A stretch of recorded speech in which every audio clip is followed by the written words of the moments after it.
It's not allowing me to share my PowerPoint for some reason. You have access to chat. It won't let me select my PowerPoint. Let me just try again. Dr. Julian is the president-elect of Iveta Global and is the vice president of Wamburu College, United Kingdom. Can you see my slides at all? It's coming up. Yes. Okay, perfect. Right, so thank you very much for inviting me to speak here. As President-elect of Iveta, I am absolutely delighted that East and West Africa have decided to put this workshop on in collaboration with the National Board for Technical Education. So thank you very much for this. I think the topic is very, very much needed, especially after 18 months of a pandemic. So today I'm going to talk very quickly about nation building through TVET partnerships. I know we're running very short of time, so I shall try and be as quick as I can be. So usually when we talk about nation building, we talk about this in terms of, constructing a national identity or basically developing ourselves using the power of the state. But let's look at this from the perspective of infrastructure. Usually, when we talk of infrastructure, the first thing that comes to mind is what we call physical infrastructure, which would be the physical systems that link a business or region or nation together in order to create development. And this would include things like transportation systems, such as your rail network, your roads, communication networks, including the internet, satellite systems, telephone communication systems, even things like sewage and water and electric systems. However, we often forget that infrastructure also relates socially. So these are the systems and facilities that support our social services, that help our nation to build up and become stronger. So this includes areas such as healthcare, education, public facilities and safety, sports and recreation, and information management. So education is a huge part of it. So you can see here that without physical infrastructure, it's meaningless. It's just empty. You need social infrastructure to keep it going, to build it, and to keep it together. So here you can see how important education and research is as a whole, because it provides the people, well, it takes the people, gives them training and abilities so that they can go into industry. And then it sort of links all of these things together, because without education, governments cannot make the right decisions. Well, that's what we hope. And industry cannot advance without research.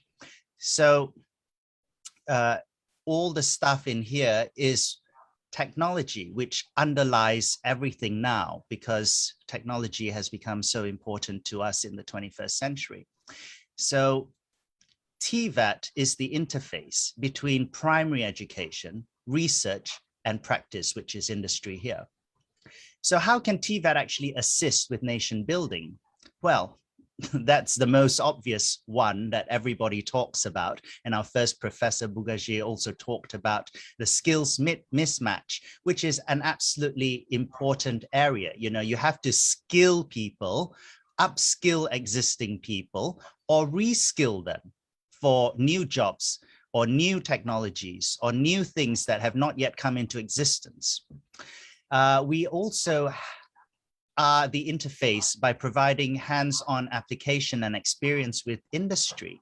So how else would people be able to just go straight into industry if they don't dip their toes in it while they're still studying? We help them to develop critical thinking and problem-solving skills. These are the top skills as outlined by the World Economic Forum. And without these, we're going to go nowhere. And also, because of the interface with higher education, we help with research for continued development. And above all, we mash both the social and physical infrastructures together so that you can create a cohesive nation. So I'd like to share with you briefly an initiative which has been developed within the European Union called COVES, or Centers of Vocational Education Excellence, and this has become an increasingly important component of EU VET policy. The research originally began in 2018, but from 2021, it is an increasingly important area of policy. So there are two broad types of COVES. One that is purpose-built, i.e. the government actually invests in creating these national or regionally designated entities, or individual VET providers. So under that, the key success factors are you must develop strong and enduring partnerships between all stakeholders. You must actually anchor all your policies and activities into this framework, which I'm going to show you soon, and you have to integrate all of them to make sense of it all. Okay, next. So here, this is the development model for COVES in a nutshell. I've tried to simplify everything into this really simple table. You can see this is the top area. Teaching and learning is the traditional VET model. You know, you look at aligning your curricula with industry needs, improving VET through pedagogies and that sort of stuff. But you can continue to add value here by integrating and increasing all your approaches with not just with all the pathways possible from industry to higher education and with basic education. Somebody seems to be drawing things all over my screen, but I applaud your artistry. And of course, you can head towards achieving excellence so that you can also integrate different management systems. Of course, nothing is worthwhile if you don't have the governance and financing to do this. And there are different schemes where you set your foundational development model and going towards achieving excellence. But really what I want to focus on in my talk today is really about cooperation and partnerships.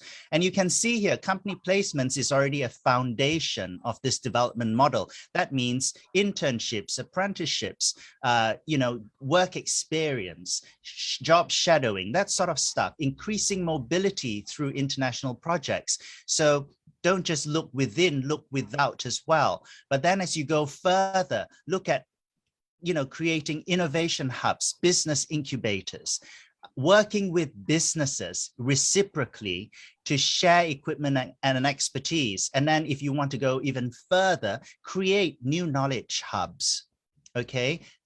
Using further research, get people to invest, to have joint international partnerships. So that's how we can really, really grow as a nation. So in terms of collaboration, these are just 4 areas in which all the stakeholders can participate.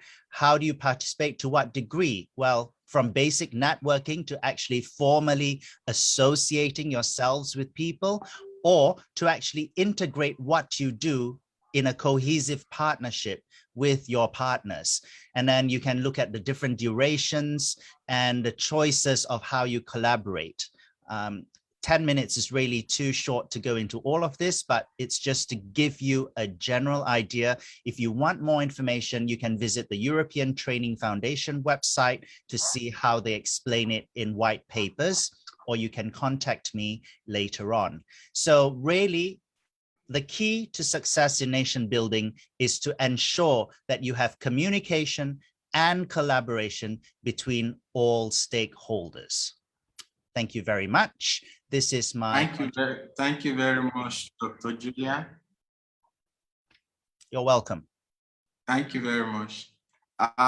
Is Dr. Nada Imani with us? Dr. Nada Imani.